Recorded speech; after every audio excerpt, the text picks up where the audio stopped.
Hi guys, and welcome to Gas City Gaming's Amonkhet set review. In this video, we'll be taking a look at all the blue cards. Now, a couple things to mention. We'll be taking a look at these cards mostly in a limited context, not in... If I think they're good enough to make standard, we'll be mentioning that as well, or even further back. But for the most part, we'll be talking about drafts or sealed events like your pre-release. Also, just to mention, I'm not a Grand Prix, top 8er or anything like that, crazy, or Pro Tour player or anything. I just like Magic the Gathering, been playing it for a few years now, and just thought I'd share my thoughts on these cards, and would love to hear your guys' thoughts as well. So let's get right to our blue cards. First one is Ancient Crab. Now, Ancient Crab is a generic mana and 2 blue for a common creature that's a crab. It's a 1/5. I don't know if you guys took part in the kind of, I forget what exactly they called it, but it's a get-to-know Magic day. Basically, if you're experiencing Magic, you can teach new players, or they were just giving new players decks to play and learn with. They were free completely for anyone who showed up. I went and kind of taught a couple of younger guys, and guys my age as well, how to play. This card was actually in those decks. We got to play with a few of the common Amonkhet creatures. It's kind of neat. I didn't know that was going on. So it's a 1/5. It blocks all day. Right? This is the kind of card that your black-blue Dirtle decks want and love. 5 toughness in this format is huge. There's some big stompy green things that get around it. A couple of the gods get around it, but there's not a lot. This is the kind of card your opponents are going to have to spend their removal on to get rid of, or attack with their creature, you block with this, and then they either impeccable timing this or pump their creature or something like that. And even if that's the scenario, they killed your 1/5 that was a common. Oh no? It's not too bad of a loss, really, for you. So, Ancient Crab, I'd be very happy playing a couple of these in my draft or sealed deck. Angler Drake is 4 generic mana and 2 blue for an uncommon creature that's a Drake. It has flying and says when Angler Drake enters the battlefield, you may return target creature to its owner's hand. It mentions 4/4. So it has that Man War type effect where you get to bounce their creature and land this. That kind of effect, and a 4/4 flyer for 6 is just good in your blue decks. In most decks, 4/4 flyer is just fine. I'd be more than happy. It's an uncommon, so you're not going to see it as often as obviously some other cards like our crab, but this is the kind of creature that's going to win you your games in blue.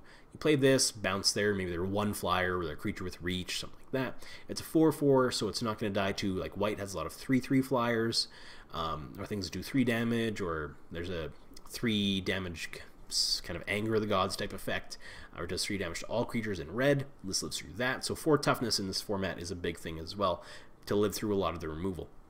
So Angler Drake lives through that. Again, it's the kind of card where they're going to have to spend 2 cards probably to get rid of this, unless they have something that just says destroy target creature. So Angler Drake, I do really like this. I would play, kind of 2 as my curve toppers if I don't get anything else kind of around the 6 drop. As Foretold is 2 generic mana and a blue. This is a little splashy. It's a mythic enchantment, which you don't see a lot. So at the beginning of your upkeep, put a time counter on As Foretold. Once each turn, you may pay 0 rather than pay the mana cost for a spell you cast with converted mana cost X or less, where X is the number of time counters on As Foretold.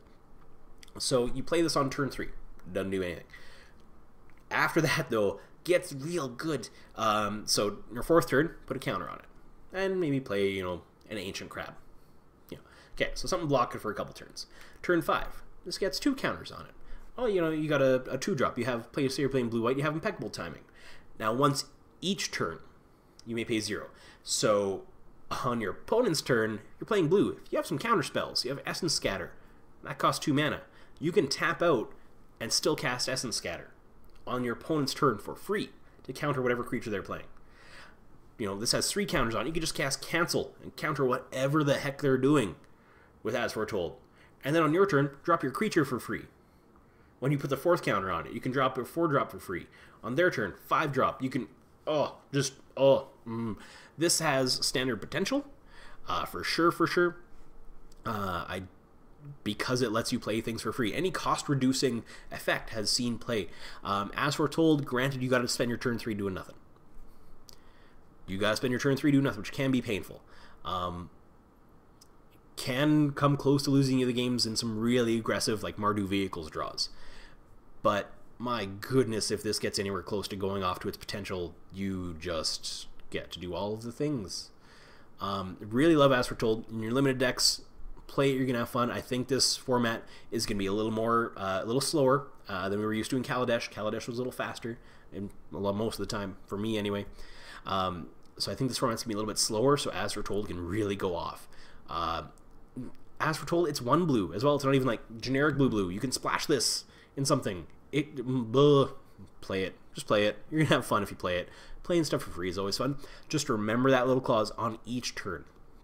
So if you're playing blue, you're playing anything with instant speed, whatever. You're playing an Even Mind Sensor. You can cast it for free on their turn. Doesn't matter. Do it. As Foretold. Even Initiate is 3 generic mana and a blue for a common creature. It's a bird warrior. It's flying and has Embalm for 7. 7's pretty expensive for our Embalm, but your blue-white flyer deck has always played these 3/2s for 4, 3/3s for 4, that kind of effect. They've always played those. And the late game, because blue-white flyers, blue in general and limited, in my experience, has always been a little bit more dirtle of a color. So this is the kind of thing where you're going to get to turn 7. You know, and you might not have something to do, like maybe you can play in something else, but if you don't have anything to do, you can embalm this back and have another 3/2 that can threaten again for another 3 in the air next turn. Like I said before, there's not a lot of 3 toughness flyers in the format. They're usually a little smaller. Even Mind Sensor's a 2/1, right? So you can block their Even Mind Sensor or swing in with this when they have their Even Mind Sensor and then bring this back later. So I do like Embalm, like I've said in other videos. It feels like flashback on a creature, which is something they haven't done before, and it's good. It's good. Good old Cancel. Generic mana and 2 blue for a common instant that says counter target spell. Limited formats, I don't always want to play a ton of these. Maybe one of these, one Essence Scatter main deck if I'm playing blue, because these are kind of your removal in blue. It's either the enchantment that, you know, taps target creature and keeps it tapped, or it's a counterspell. Those are your removals in blue usually. Of course, you're very rarely going to play mono in a limited environment. You're going to, you know, play white, black, you know, whatever other color you're going to play. But for blue, this is your counter removal. I might play one, just, you know, if they have a Planeswalker, I can counter it. Always keep an eye out when you're playing against a blue deck, limited, because people usually will play a counterspell or 2. So, because there's a kind of a blue-red, also kind of spells theme. We will see in some of the other cards here. Spells matter, like you can get a spell back if you sack something, do all that kind of stuff. So again, Cancel is fine. I would play a copy of it if I was playing blue probably. So Cartouche of Knowledge. The cartouches are awesome. Generic mana and a blue for a common. It's an enchantment or a cartouche, new type of enchantment. It says enchant creature you control. When Cartouche of Knowledge enters the battlefield, draw a card. Enchant creature gets +1/+1 and has flying. Pretty good. Playing blue-green, get your big old 5/5 up in the air and make it a 6/6 flyer. Oh, and draw a card. Right? Even earlier than that, make your 2/3 into a 3/4 flyer. And draw a card. And keep up Essence Scatter because it's probably turn 4 or 5. It seems good. So, cartouches, again, I don't think there's one that isn't playable in its colors. So, Cartouche Knowledge, you're going to have some fun with. Censor is generic mana and a blue for an uncommon instant. It says counter target spell unless the controller plays 1. You can also cycle it for a blue. I really like this because usually this kind of effect, you know, if you don't play it when they're tapping out for their 4 or 5 mana threat, it doesn't matter because they'll pay the 1. They'll pay the extra 1. So late game, you know, it's take them in few turns to draw their big 5/6 mana bomb. You try to counter it, they pay the 1. Doesn't matter. They're going to pay the 1. But Censor cycles. Censor draws you a card at instant speed for 1 blue mana. So late game, you draw this, you turn into another card. You cycle it. Cycling again, instant speed, the end of their turn, do it. You can hold it up, even if it's early game, you can hold it up until, you know, when they're on 5/6 mana, okay, maybe they're going to play their bomb, you can hold it up. You can keep it in your hand, you can cycle it if you want. Options for you are always a good thing in Magic. I do like Censor, and I would play a copy because it's so versatile. If it didn't have the cycling thing, I might not, but it does, so it gets a chance. Compelling Argument is generic mana and a blue for a common sorcery that says target player puts the top 5 cards of his or her library into his or her graveyard. Also has cycling for a blue. Now in limited, if you aren't as familiar, you'll play with a 40-card deck usually. 40 cards is kind of what you want to aim for. Now this is a common. This is a sorcery. It mills 5. Your starting hand has 7 cards. You have 33 left in your deck. If you can draft 3 of these, they're a common. these kinds of cards usually don't go super early because people are like, oh, it doesn't matter, it's limited. It's not, it draws a card. Ooh, whatever. If you can draft a number of these, and they're common, so I think you can. If you have a draft pot of 8 people, that's 24 packs going around the table. I am pretty tempted. I'm a mill player. I have been in the past. I have a modern mill deck.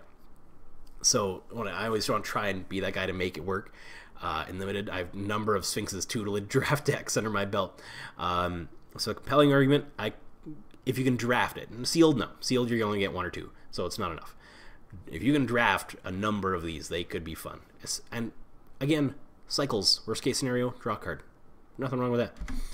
Cryptic Serpent is your big old blue beat stick that they started to get right, and they made its power greater than its toughness. It's 5 generic mana and 2 blue for a creature. It's a serpent. It's an uncommon. It says Cryptic Serpent costs 1 generic mana less to cast for each instant and sorcery card in your graveyard. So like I said earlier, there's kind of that spells aka instant sorceries, matter, theme, kind of running throughout blue, a little bit of red as well. This is one of them. So you can cast, say, 2 or 3 spells early on, maybe a removal spell, maybe Essence Scatter or something like that. You can even cycle, right? Because it just has to be in your graveyard. It didn't say you have to cast them. And this, you can drop this on turn 5. 6/5 on turn 5 when blue is pretty good. They did have to make the power greater than the toughness because I kind of took Khan's block off a little bit. But I did hear about the card, they just kept bouncing off each other because they were both 5/6s or 6/7s, and control decks would play them when they would just keep kind of like blimp crashing into each other, just bonk, and they wouldn't do anything. So they did have to switch that around, but they got this right. So Crypt Serpent, I would definitely play it. Draft might even play 2 as my blue curve toppers. If I don't get a really good big bomb, I would possibly even play 2 of these because you usually won't be casting them for 7. You should not be casting them for 7. You should be casting them for a lot less than that. So keep that in mind if you do play Cryptic Serpent, which I recommend. Curator of Mysteries. This guy's good. 2 generic mana and 2 blue for a rare creature is a Sphinx. It's a 4/4 and it has flying. It says whenever you cycle or discard another card, scry one. As cycling itself for blue. So 4/4 flyer for 4 and blue is already solid. Anytime you can get a creature on curve like that in blue that also has the evasion of flying, that's just good. That's why it's a rare. So you can correct me if I'm wrong in the comments, but I believe you resolve the draw because that's a part of the cycling before you scry. It seems like, if it scries before it draws, it's just that much better, right? If you draw before you scry, that's still fine because you get a draw card and you get to possibly pick your next card as well. So, again, either way, I'm playing this guy for a 4-drop because I can play this guy and then I can play Cryptic Serpent the next turn. What you gonna do? Right? Creative Mysteries, obviously, if you get it and you want to be in blue, play him. Decision Paralysis. 3 generic mana and a blue for a common instant. Wow, okay. Tap up to 2 target creatures. Those creatures don't untap during their controller's next untap step. So this is the kind of thing, you can hold up some blue. This is the kind of thing your opponent is afraid of. Tapping down their things and them not being able to attack. So this lets you get through with your Serpent, right? At the very least, say if you're playing against a Black Death and they have some Death Touch creatures, you tap them down, you can get in with your 5/6, and then they have to block with their 3/4 with not Death Touch and have it die or take a bunch, right? This also doesn't let them untap as blue is wont to do. So I would play this card if I was playing blue. This is the kind of semi-removal or the kind of card that in blue lets you get through damage on the ground. If, you picked off a couple of your flyers or you're not drawing them, this is the kind of card you want to do that. Drakehaven.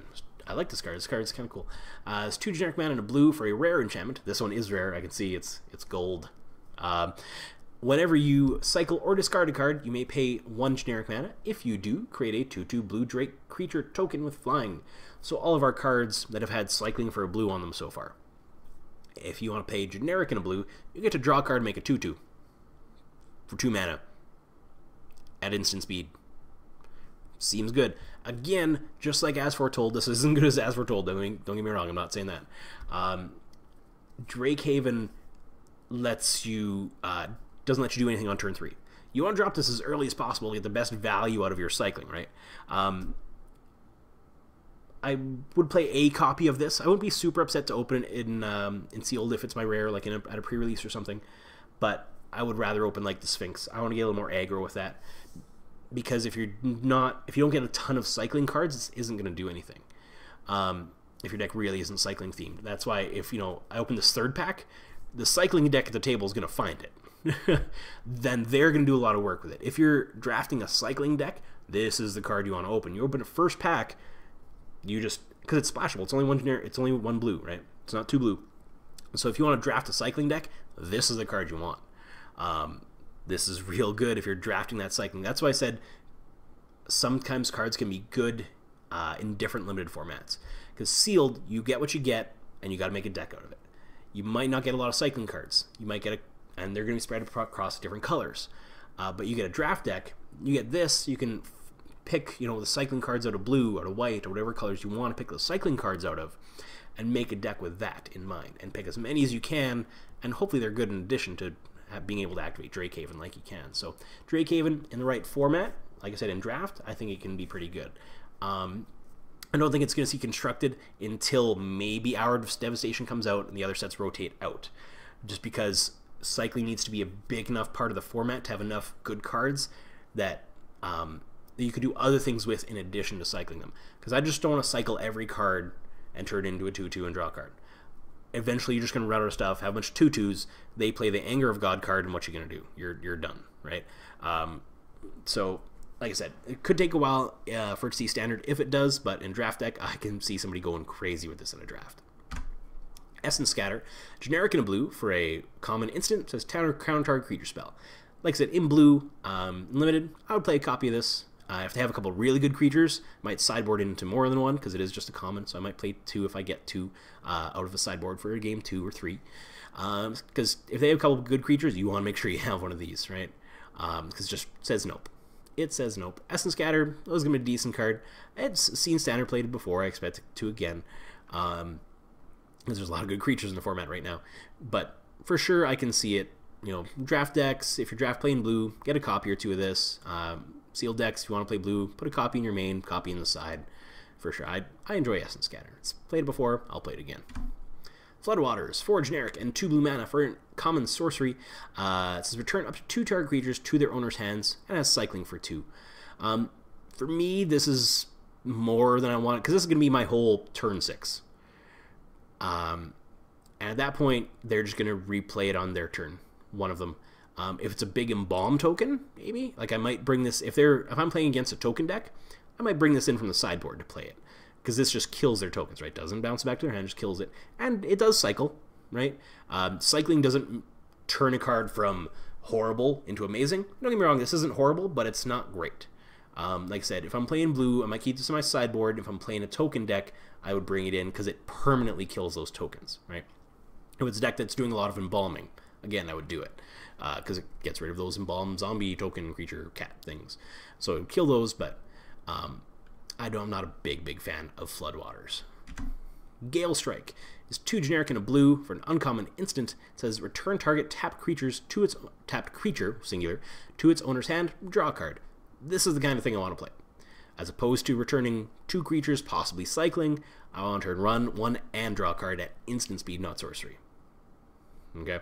So, okay, whatever, you played your big old thing, okay, and just, I was about to kill you, but you played, your flying blocker, or you played your big ground creature that can block my stuff and don't really want to attack anymore. Okay, end your turn, bounce it, draw a card, my turn, maybe bounce something else, or tap something else, or kill something else, swing in, win. Right, that's obviously the dream with Gale Strike, but this is the kind of blue bounce that I want to play. Replaces itself and gets rid of something of theirs. Kind of a semi 2-for-1. Glyph Keeper. This guy's real good. 3 generic and 2 blue for a rare creature Sphinx. He has a 5/3 that has flying. Whenever Glyph Keeper becomes the target of a spell or ability for the first time each turn, counter that spell or ability. So it's kind of like Una, Queen of the Fae. Ish. Sorry, guys. So your opponent's either going to have to spend 2 cards or a card and an ability. So we saw the Fan Bearer. You can pay 2 and tap. So they can do that and then remove it, but still. Sorry, that means they aren't doing it to something else, right? They're doing it to Glyph Keeper instead, spending everything on Glyph Keeper. Now, don't get me wrong. This is the kind of thing you want to do that to, because this can win some games pretty quick. 5-3 flyer, a couple swings, game's over. Also has Embalm. So once they kill it, they got to kill it again. Best case scenario, again, that's what I like about these cards. It's a 2-for-1 for you. If they want to kill it twice, they got to spend 2 cards at least. And because of this thing's ability, they might have to spend up to 4 cards doing it. Right? If they don't have any onboard activated abilities they can target this with, they're going to have to spend 2 cards to kill it the first time, 2 cards to kill it the second time. So you can't just impeccable timing this, because impeccable timing would be countered. So Glyph Keeper, if you get it and you're anywhere near playing blue, do it. Heckma Sentinels, 2 generic mana and a blue for a common 2/3 human cleric. Whenever you cycle or discard a card, Heckma Sentinels get +1/+1 until end of turn. I would play this if I was playing blue and had a few cycling cards for sure. Just 3 mana of 2/3s are fine. You know, they're not the aggressive 3/2s that we see, but they would trade with them. So they're fine for doing that. And if you happen to cycle a card, which you can do at instant speed as a combat trick, they get +1/+1 until end of turn. They're possible rumblings in standard of seeing like kind of a discard cycling deck. This is one of the cards that would do that. For example, a Noose Constrictor just lets you discard a card and it gets +1/+1 till end of turn. This would also get +1/+1 till end of turn. And with the amount of Madness cards that are out there from Shadows of Innistrad, an Eldrazi Moon, I think it's called, yeah. That deck could definitely become a thing. You know, I discard my Lightning Axe, kill your creature, these 2 get +1/+1, swing for 6, plus I killed your creature for a mana. With Lightning Axe, 1 mana if you discard, right? So, really, I like Heckma Sentinels, and also I would play a copy or 2 in my limited decks as well for decent blue creatures.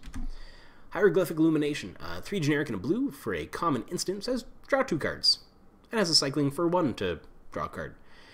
These have been fine in the past. I've played these in the past in limited and been fine with it. The fact that it has cycling now for a blue just makes it better and gets along real well with our Heckma Sentinels, so why not, right? I've played this kind of card before. We'll play it again. We've seen this kind of card as Divination before. Sorcery speed for 1 mana less, paying extra mana for instant speed. Pretty good. So you can keep up your counter spells on their turn, and if they don't play anything you want to counter, you can draw cards instead. And drawing cards is the best thing you can do in Magic. Illusory Wrappings is 2 generic mana and a blue for a common enchantment aura. Enchant target creature. Enchanted creature has base power and toughness 0/2. Turns their big old stompy thing, maybe they have that indestructible angel, turns it into a 0/2. It's a 0/2. You can enchant one of the gods, turns it into a 0/2 with double strike or menace or haste or, you know, any number of things that don't matter anymore because it's a 0/2. This is again the kind of removal blue gets. It doesn't necessarily take the creature off the board, but makes it null. It just makes it ineffective completely. So Illusory Wrappings, again, if you're in blue, this is going to be your removal. Kefnet the Mindful is 2 generic mana and a blue for a legendary creature, God. It's a mythic rare, it's a 5/5, it has flying, and it's indestructible. Kefnet the Mindful, and this is its clause, like we said, all the gods have clauses to make them attack or not. Kefnet the Mindful can't attack or block unless you have 7 or more cards in hand. You can pay 3 generic mana and a blue to draw a card, then you may return a land you control to its owner's hand. You don't even have to, you may. Right? So you can tap we'll get to the lands, but there are cycle lands, right? So you can pay 3 generic mana and a blue, draw a card, then you can return a land you control to its owner's hand, tap to cycle that land, draw another card, right? Or it just bounces the land, because it doesn't say what 7 cards have to be, obviously. So it draws you 2 cards, essentially, to get Kefnet in order to be able to attack or block. And again, you can do that at instant speed as well, to kind of semi-combat trick people. So if they ask you how many cards you have in hand, you say 5, you can block, right? Because you draw the card and you bounce the land. So you go from 5 to 7. So you can then attack or block or do whatever you want to do that way. With Kefnet the Mindful, I can see it being constructed playable in the blue control deck because it's really cheap. It's 3 mana. There's enough draw just on this plus in standard to be able to say it, you know, combine it with a couple more colors. I think you could see as a 1 or 2 of kind of your blue control-y, this is the thing that wins card in those blue style control decks. Obviously, all the gods, if you get them, just play them if you're near them. Again, single blue, so you can even splash it. play Kefnet the Mindful if you get it, if you have a decent amount of draw. Because you don't just want to pay 4 to draw, essentially draw 2, kind of put yourself behind a little too.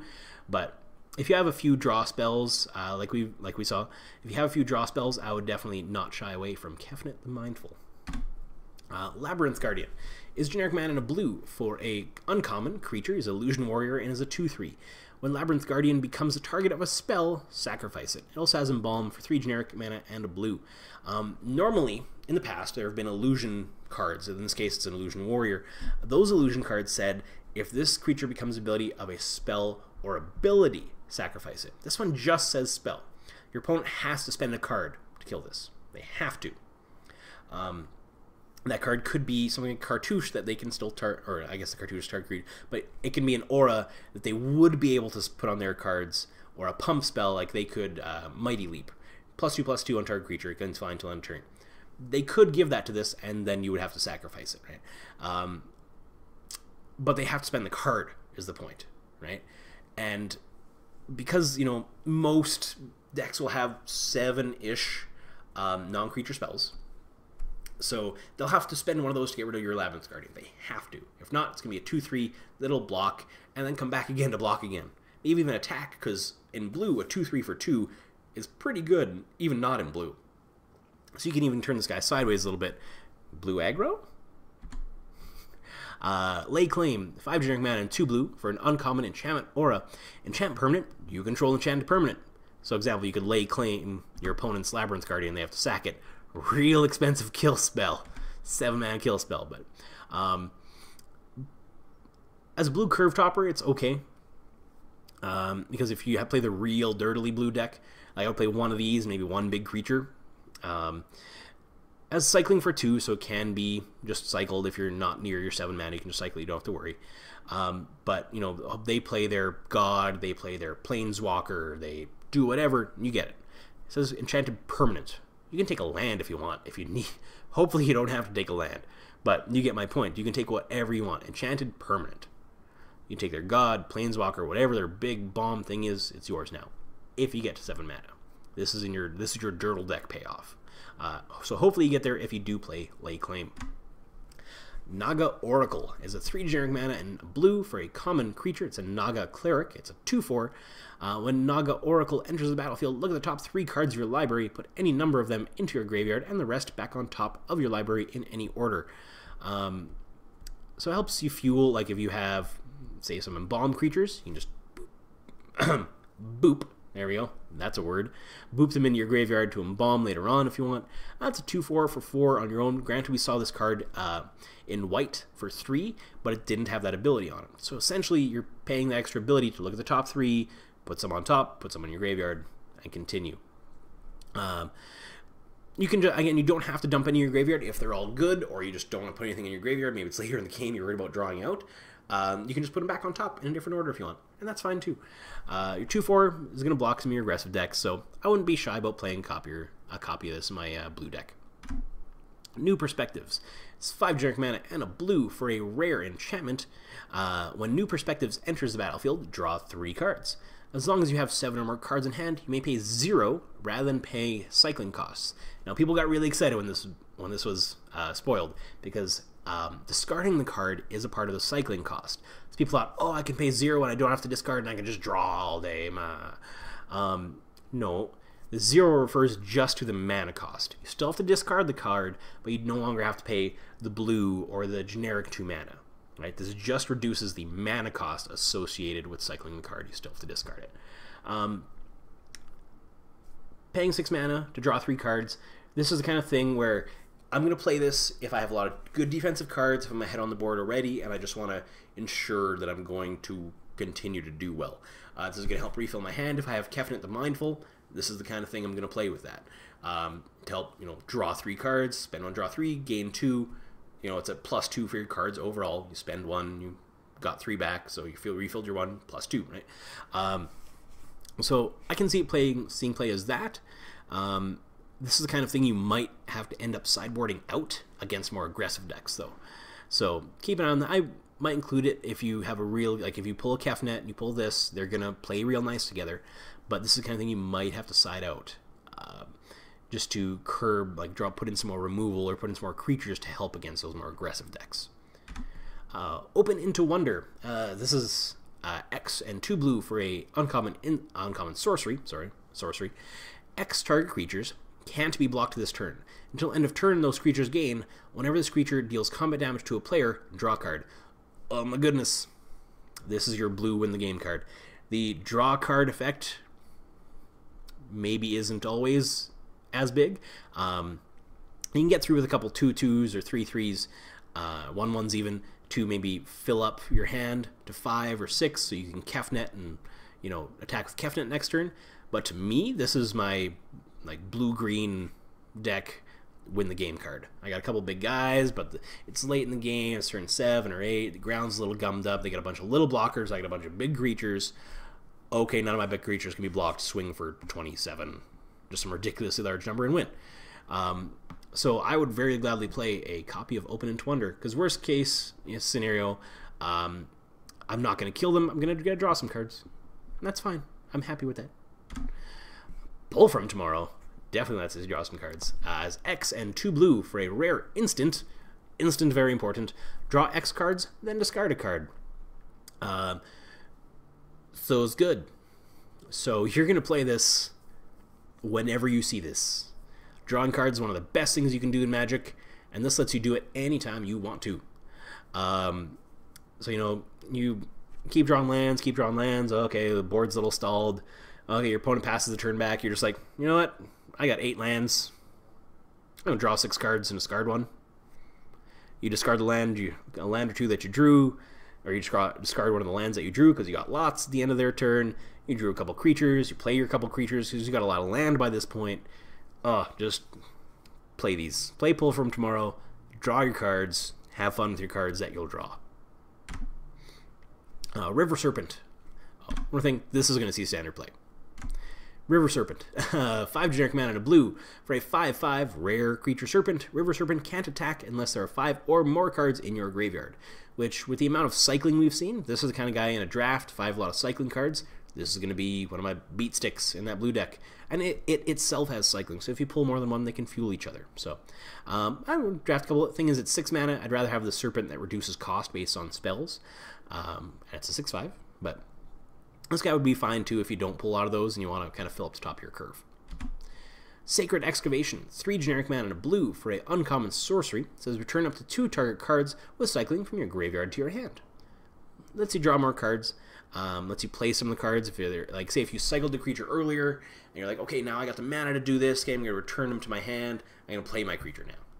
You know, like our reduced cost Serpent. Okay, I cycled that earlier, or I discarded that, or whatever. It's gone. The point being, and maybe it got killed, what have you. Oh, sorry, it has to be the cycling cards. Some of our creatures, like the guy we just saw. I cycled that earlier, but now I have 6 mana. I'm going to get it back and boop, drop it, right? That's the kind of thing you want this doing. Again, if you don't have a lot of cycling cards, you obviously aren't going to play this card. If you're in the blue cycling deck, I can see doing this. Scribe of the Mindful can see doing this. 2 generic mana and a blue for a 2/2. You're like, 3 mana for a 2/2. It's Human Cleric. Has the ability for 1 generic and a tap, sacrifice it, return target instant or sorcery card from your graveyard to your hand. I really, really, really want to return my Pull from Tomorrow from my graveyard to my hand with Scribe of the Mindful. Really want to do that just once. This is common. If you get that rare, you're probably going to get a Scribe of the Mindful or 2. So in our blue-red Spells Matter deck, this is real good. You know, you play it. Maybe a couple turns later, you block with it, tap, sack it to bounce a removal spell back to your hand, or a bounce spell, or a draw spell, or one of the multitude of options I'm sure you'll have. I like Scribe of the Mindful. I'd gladly pay a copy or 2 in the spells deck. Seeker of Insight is generic and a blue for a common human wizard creature. It's a 1/3, has tap, draw a card, then discard a card. Activate this ability only if you cast a non-creature spell this turn. So keep note, you can do this on your opponent's turn. Lets you loot. Looters are fine. 1/3 bodies for 2 are fine. I don't like that it has the claws on it. Like if this was just, 1/3 that enters, if this was Merfolk Looter, I'd be happy. It's not.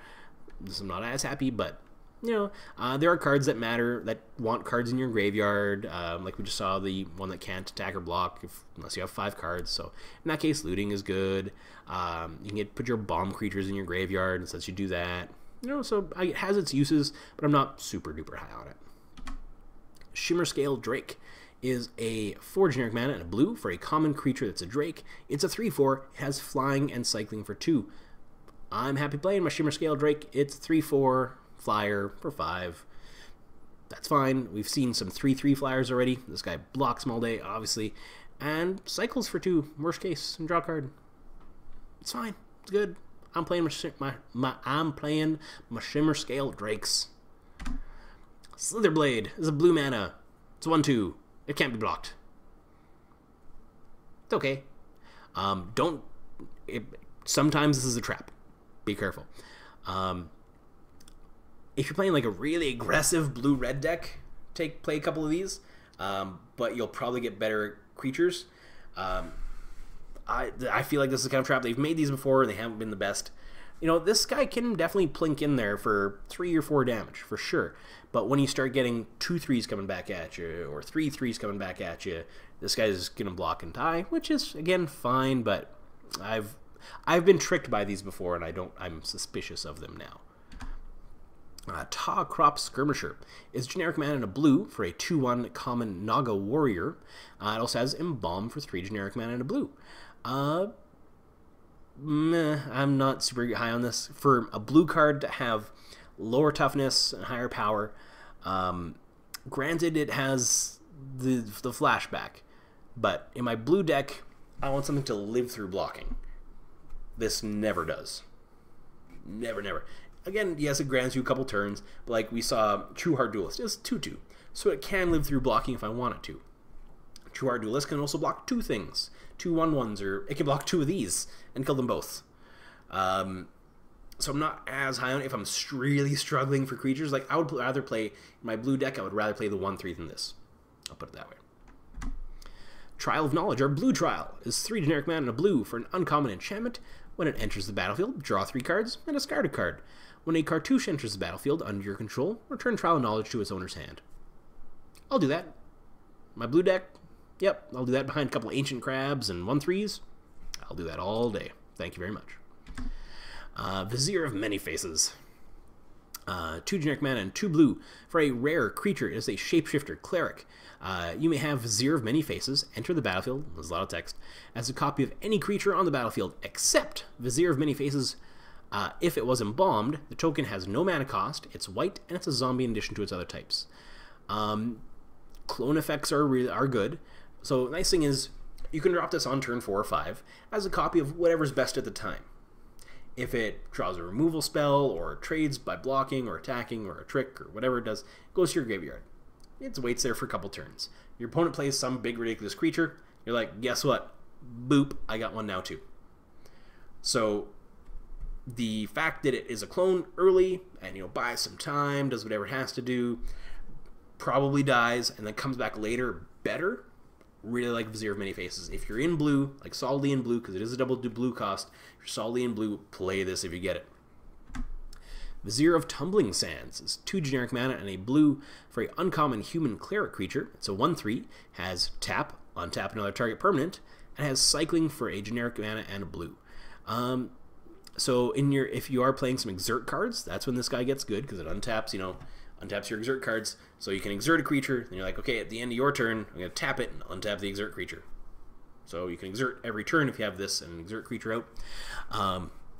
You can also mana ramps if you need to, and you're like green-blue decks, because you untap another target permanent, so untaps your lands. Give something just regular something, pseudo-vigilance. So I'd be happy playing one of these guys if I'm in, if I have some exert creatures, green-blue deck mana ramp situation, be happy playing it in those for sure. And it cycles. It's like Delirium, and it fuels Delirium. Or Delve, and it fuels Delve. Worst case scenario. Winds of Rebuke is generic and a blue for a common instant. Return target non-land permanent to its owner's hand. Each player puts the top 2 cards of his or her library into his or her graveyard. So nice thing about this being an instant is, say your opponent plays Kefnet, Or the Red God cares about cards in hand as well. Kefnet cares about how many. They play Kefnet, you can bounce Kefnet. They play, they draw a card to make Kefnet a creature. Oh no, they're going to attack, bounce Kefnet. Doesn't matter. The Red God, you need to be Heckbent, aka not quite Hellbent. You need to have one card or fewer in your hand for the Red God to block or attack. You can bounce something of theirs to their hand. Oh, that can't, okay, move to combat, okay, bounce that, now that can't attack. You bounced a creature and negated one of their creatures from attacking or blocking as well. Right? So it seems good. So because this is your 2-mana bounce, and it has the little bonus effect of milling, nothing, not super pumped about that, but it's fine. I would play a copy of this in my blue deck again. This is your blue pseudo removal. Zenith Seeker is our last blue card of the set. Our last blue card that's just blue. 3 generic mana and a blue for an uncommon creature that is a bird wizard. It is a 2/2 flying. Whenever you cycle or discard a card, target creature gains flying until end turn. Like we've seen, if you can cycle a couple cards, and say you're in your blue-green deck, you give some big fatties some flying, they get over, and they kill your opponent. So Zenith Seeker is a good uncommon. I'd definitely be happy about playing in like our blue-green decks, blue-white decks, because you're going to have your big fatty white creatures coming up the ground as well. And a couple like our Serpent or our big blue creatures as well even. Get them flying, get them over, win the game hopefully. Just by cycling and drawing some cards. Maybe you cycle for a blue for a couple cards, give a couple things flying, you draw a counter spell or a bounce spell, bounce something else. It can be real good. You could draw land too, but you got to give something flying, even if you draw nothing off the cycle. So seems good in your cycle decks, of course. If you don't draw any cycling cards, it's a pretty weak flyer. But it's okay. In the cycling deck, can get pretty broken though. So that was all of our blue cards. I'd love to hear from you guys. What do you think about these cards? Love to see your comments in the comment section down below. If you agree with me, if you disagree with me, just what are your opinions? If you're filming this before the pre-release, how do these do for you at your pre-release if you played any of these cards? I'd love to hear that back from you. You can also follow me at twitch.tv/Dave865 or at Twitter at Dave2619. You can follow this guy at those. So if you guys could, if you enjoyed the video, if you can like, share, subscribe, do everything to help spread this channel, help spread the Magic Gathering love. The more people, their eyes on Magic Gathering, the better in my opinion. I like the game, that's why I'm doing these videos. So I would love to hear from you guys in the comments. Like, share, subscribe, follow, do all those wonderful things. I've had fun. Hopefully you have fun with these cards. Have an awesome, awesome day.